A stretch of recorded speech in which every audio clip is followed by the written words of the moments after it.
Hi guys, thanks for tuning in to Mike Reviews at all. If you haven't been here before, please hit that subscribe button. I do a lot of MMA reviews, but I review everything from movies to products to anything that you ask me questions about. I'll research it, I'll get back to you, and I'll do the review. So please give me a subscribe. That helps me keep this channel running. Please like, give me your comments down below. I did this video today. I'm doing it. I wasn't planning on doing a video because of something Michael Bisping said on UFC on Fox last night. Update on the Jon Jones Usada situation. He claims he's been in contact with the head of Usada, Jeff Nowitzki, and Jeff Nowitzki told him that Jones's camp and other entities, unnamed people, are testing tons and tons of supplements, spending a lot of money on testing supplements. This has not been ruled. The 4-year ban, whatever the ban he was going to get or supposed to receive, it hasn't been finalized. The court date's been pushed back several times. They're talking now. Jeff Nowitzki says that it is very much possible that Jon Jones could be back in 3 months. We could be seeing Jon Jones DC 3 months from now. Michael Bisping was very upset about this. He feels that Jon Jones is a cheater. Jon Jones obviously has had, one of the most horrific track records, I would say, of any athlete in the last decade. He's right there, from the multiple DUIs, the hit and run after hitting the pregnant lady with money and drugs in his car, testing positive for cocaine. It looks like this is a second positive test for performance-enhancing drugs.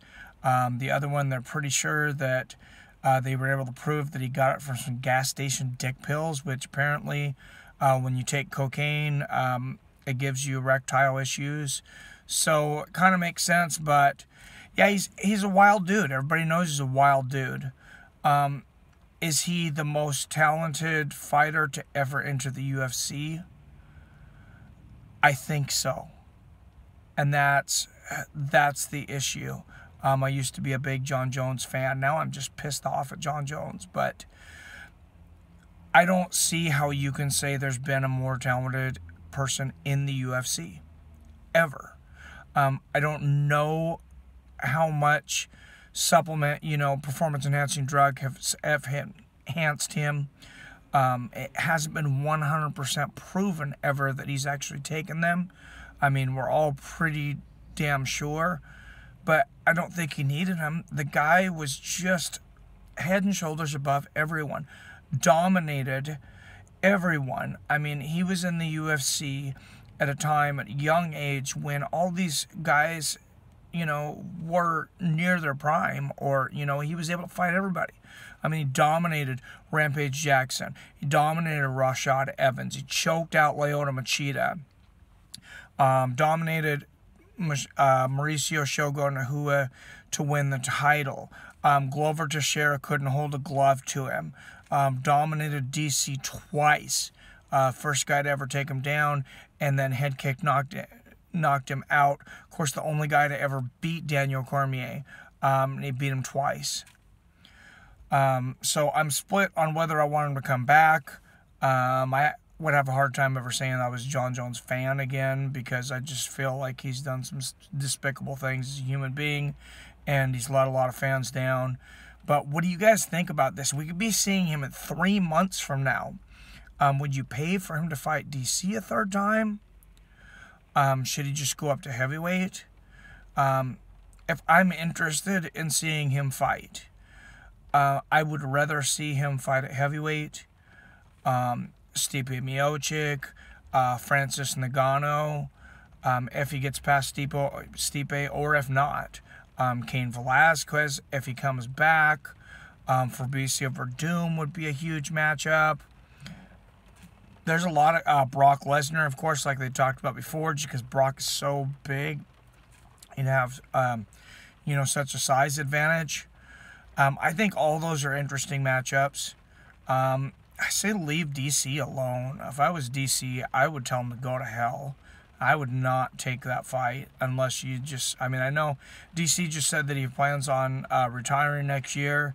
So throw a boatload of money at him and maybe. But it better be a boatload of money, because you're taking your life in your hands when you fight somebody that's cutting 35, 40 pounds, that's probably been on performance-enhancing drugs, and without them is most likely the most talented, skilled, dangerous fighter in the UFC. And I am very confident in saying that, even though he has tested positive for PEDs. I believe that he is absolutely, without a doubt, pound for pound, any weight division in the history of the world as we know it. Every human being that we have an accounting of, I don't believe any of them at his size, with his rules, is better than Jon Jones. Tell me who would beat him. Tell me who could beat him. You can't. There has never been a better fighter to grace combat sports, in my opinion, than Jon Jones. So I would watch him. I'm not a fan of him as a person. I would love to see him challenge at heavyweight, though. So we'll see what happens. But let me know what you think down below. Please give me a like. Please give me also a subscribe. But really, I really want to know what you think about this comeback. I mean, do you think he's innocent? Do you say innocent until proven guilty? Who do you want to see him fight? Do you want to see him fight at all? Do you want to see a third fight with him in DC? Do you want to see him go to heavyweight? What do you guys out there think? Don't forget, we have a fight companion coming up, UFC 219. If you haven't been on one of my fight companions before, what it is starting in the main event, probably a little before, I start calling the live shots as we're watching it. I'm calling out the major plays. We're having fun. I'm having a couple beers. I invite you to have a couple beers with me and hang out with. There's a select group that is usually there, and we all have some inside jokes and stuff. But come on in, join our group. And there's two ways to do it. You can either, use me as your update and BS with us all night and get a good idea of what's going on with the fight, or sync up as you're watching it. We can go through the commentary together, go through comment section, comment back and forth with me. Like I said, there's some regulars, but come on, I would like for you, if you're not a regular, I would like for you to be a regular. Hurry up and subscribe, though, because that's the way to get a notification of when I go live. So thank you for tuning into this. I hope to see you guys on Saturday. And like I said before, please start that conversation down there. I'm excited to hear what you guys have to say about this.